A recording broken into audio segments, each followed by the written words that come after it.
औज़ुबिल्लाहि बिस्मिल्लाहिर्रहमानिर्रहीम। मुझे आपको A.S Academy में खुशामदीद कहते हैं, welcome and today lecture which chapter number 10 class chemistry में एसिड बेस एंड साल्ट में 10 लेवल केमिस्ट्री हैं। एसिड किसे कहते हैं, बेस किसे कहते हैं और साल्ट किसे कहते हैं।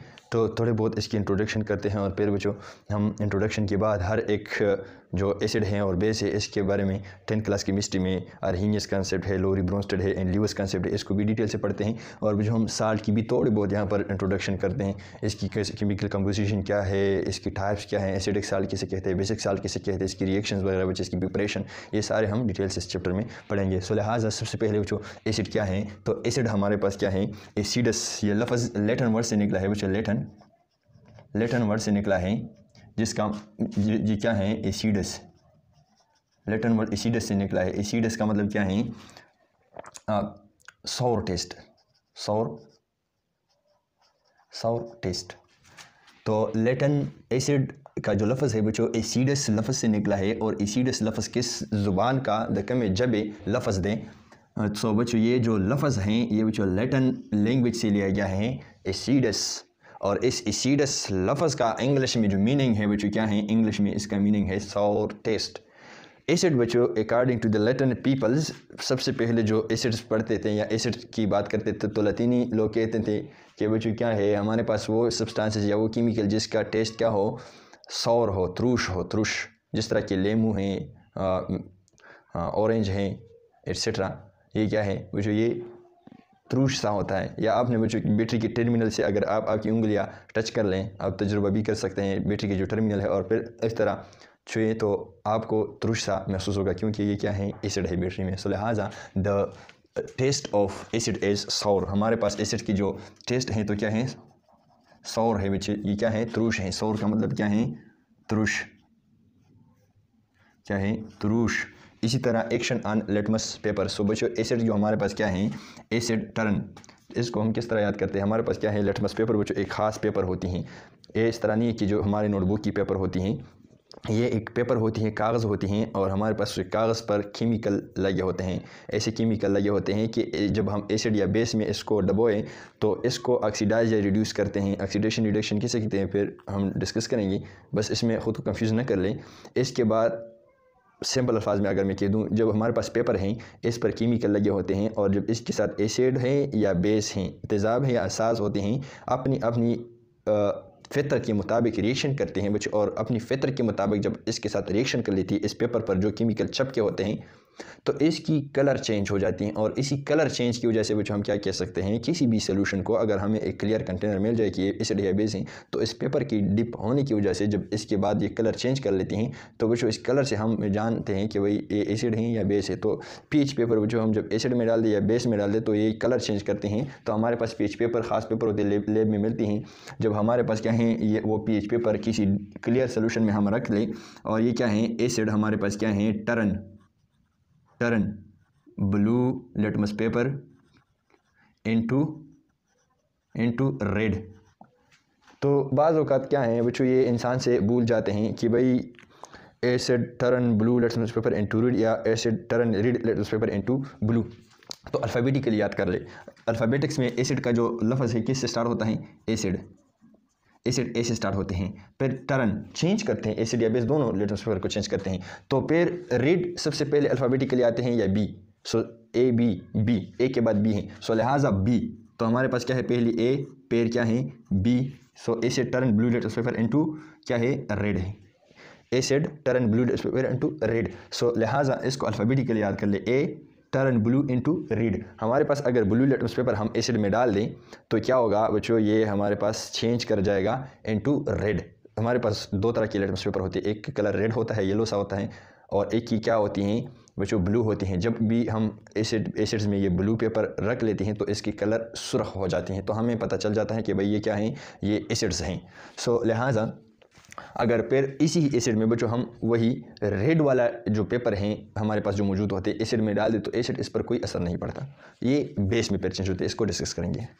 तो strong acid corrosive in nature, corrosive का क्या मतलब है, कोरजने वाला, रजेदोता विलिशी रजेदल।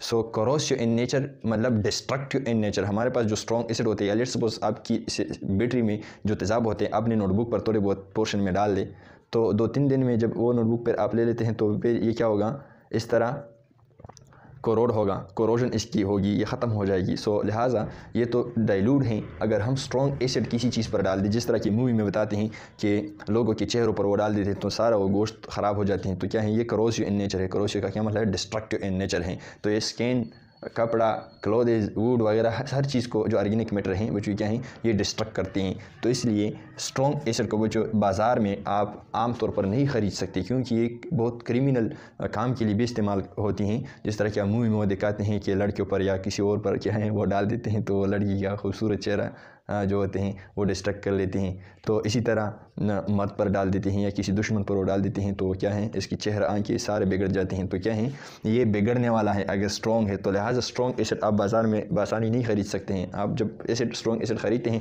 तो आप किसी इंस्टीट्यूट से, एक वैलिड इंस्टीट्यूट से प्रिंसिपल और बड़े जो अथॉरिटेटिव लोग हैं इसको लेटर लिख लेंगे और क्या है, इससे आप अथॉरिटी लेटर लेंगे, फिर आपको वो बेचेंगे। इसी तरह टच क्या है, हमारे पास इसकी जो टच है नाट सोपी टच कैसे कहते हैं। लेट्स सपोज आपने साबुन की जो टच होती है, या आपके सरफ या साबुन क्या पानी में डाल दे तो फिर वो गीला सा पानी दिखाई देते हैं, इसको हम सोपी कहते हैं। जब किसी पानी में हम एसिड को डाल देते हैं तो एसिड पानी की जो नेचर है टच का वो चेंज नहीं करता, टच वही की वही रह जाते हैं। तो लिहाजा नॉट सोपी टच। इसी तरह इलेक्ट्रिसिटी, बच्चों इलेक्ट्रिसिटी हमारे पास क्या है, एसिड से गुजर सकती हैं। लेट्स सपोज हमारे पास क्या है, पानी की कंटेनर है और इसमें ये क्या है, H2O की कंटेनर है। बच्चों H2O में जब हम क्या है, इसको करंट पॉजिटिव नेगेटिव वायर दे दें तो ऐसे करंट पास नहीं होता प्योर पानी से। Pure H2O does not conduct current. ये करंट बच्चों कंडक्ट नहीं करता किसी भी सोल्यूशन फॉर्म में, या एक सोल्यूशन हो या जो भी सोल्यूशन हो, हमारे पास करंट तब पास होते हैं जिसमें क्या हो, आयंस मौजूद हो।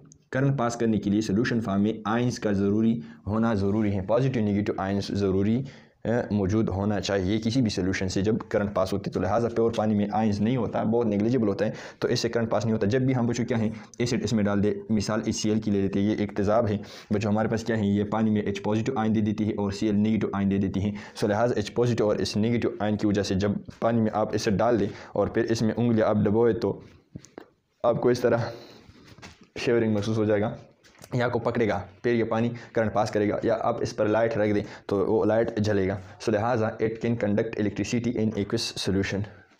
इसी तरह बेस बच्चों क्या है, बेस की जो टेस्ट के बारे में अगर हम बात कर ले तो क्या है, बिटर किसे कहते हैं, तलख होता है, तरीख।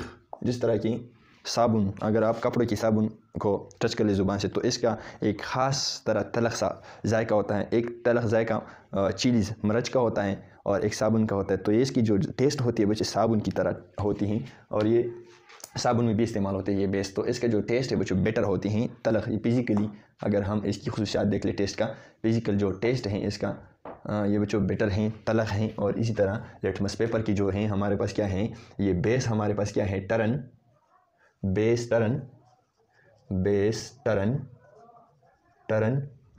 Red litmus paper two blue. इसी तरह बच्चों क्या है, इसको अपोजिट कर लें, हमारे पास क्या है, एसिड क्या है, turn blue litmus paper into red. So यादाश्त की ज़रूरत नहीं है यहाँ पर, तो आप इसको अपोजिट कर लें, base turn red litmus paper into blue. अगर हम किसी भी बेस सोल्यूशन है और इसमें हम रेड लिटमस पेपर को डबोएं, इसमें अंदर कर लें तो इसका कलर किस तरह हो जाएगा, blue. So base turn red litmus paper into blue. ये ब्लू को रेड में करते हैं और ये क्या है, रेड को ब्लू में कन्वर्ट करते हैं। तो काफ़ी आसान है, एसिड वाला याद कर ले अल्फ़ाबेटिकली, फिर इसको बेस के लिए अपोजिट कर लें। और ये काफ़ी ज़्यादा MCQs में आता है। ऑलमोस्ट स्टूडेंट्स जो होते हैं 50-50 इस पर में कंफ्यूज हो जाते हैं कि भाई रेड को ब्लू में कर लूँ या ब्लू को रेड में कर लूँ। तो लिहाजा कंफ्यूजन करने के दूर करने के लिए बस अल्फ़ाबेटिकली एक बार एसिड वाला याद कर ले और बेस की पर अगर MCQs आ जाए तो बेस में ये उल्टा कर ले, तो काफ़ी आसान है। स्ट्रॉन्ग बेस हमारे पास क्या है, ये भी करोसिव इन नेचर है। करोसिव इन नेचर किसे कहते हैं, अगर आप स्ट्रॉन्ग बेस आपकी स्किन पर या किसी ऑर्गेनिक मैटर पर गिर जाएं तो ये करोसिव इन नेचर है, ये डिस्ट्रक्ट कर जाएगा। हमारे पास एक स्टूडेंट था, हम टाइट्रेशन की एक्सपेरिमेंट करवाते थे इसको, तो जिसने फिर कहा कि ये जो एसिड हैं, बेस हैं, एसिड की इफेक्ट ख़त्म कर लेती हैं जब हम इसमें टाइट्रेशन का प्रोसेस करते हैं। तो इसने कहा कि भाई अगर किसी बंदे के हाथ पर या जिस्म पर एसिड लग जाएँ तो हमें चाहिए कि इस पर फिर बेस डाल दें ताकि इस एसिड की इफेक्ट को ख़त्म कर ले। तो मैंने कहा कि भाई एसिड तो वैसे भी करोसिव इन नेचर है, बेस भी करोसिव इन नेचर है, एसिड का इफेक्ट तो ख़त्म कर जाएगा लेकिन इसकी स्किन भी ख़त्म हो जाएगा इसकी डालने से, तो लिहाजा डालना नहीं चाहिए इंसान पर या किसी की बॉडी पर। अगर एसिड लग जाए इस पर तो इस पर फिर बेस नहीं लगाना चाहिए, लिहाजा बेस भी करोसिव इन नेचर है। इसी तरह अगर हम इसकी टच के बारे में क्या है बात कर ले तो सोपी इन नेचर है। सोपी का क्या मतलब है? साबुन की तरह, या आप साबुन पानी में डाल दे तो पानी गीला सा हो जाती हैं, ऑयली हो जाती हैं, ये ऑयली सा टच दे देते हैं बेस और एसिड की, नॉट सोपी। इलेक्ट्रिसिटी जो हमारे पास क्या है, ये can conduct electricity, can conduct electricity. इससे जो सोल्यूशन फॉर्म में बिजली पास हो सकती है। जिस तरह की हमारे पास क्या है, एक वाटर कंटेनर है, इसमें क्या है H2O है और इसमें हमने एक बेस डाल दिया है। बेस क्या है? NaOH। ये बेस का एक मिसाल है। फिर इसी को डिस्कस करेंगे कि ये बेस किस तरह है फर्दर लेक्चर में। तो ये Na बन जाती हैं प्लस OH नेगेटिव बन जाती है, तो ये भी पॉजिटिव नेगेटिव और ये भी पॉजिटिव नेगेटिव आयन दे सकते हैं पानी में। तो दोनों पॉजिटिव नेगेटिव, अगर या Na हो H हो जो भी हो, लेकिन हमें इलेक्ट्रिसिटी को पास करने के लिए सिर्फ पॉजिटिव नेगेटिव आयन होना चाहिए। जो भी आयन हो लेकिन इस पर पॉजिटिव नेगेटिव चार्ज होना चाहिए, तो लिहाजा it can conduct electricity in aqueous solution. इसी तरह साल्ट किसे कहते हैं? तो थोड़े बहुत इसकी अगर हम डिफिनीशन कर ले तो दो substances which is formed by the reaction of acid and base क्या है?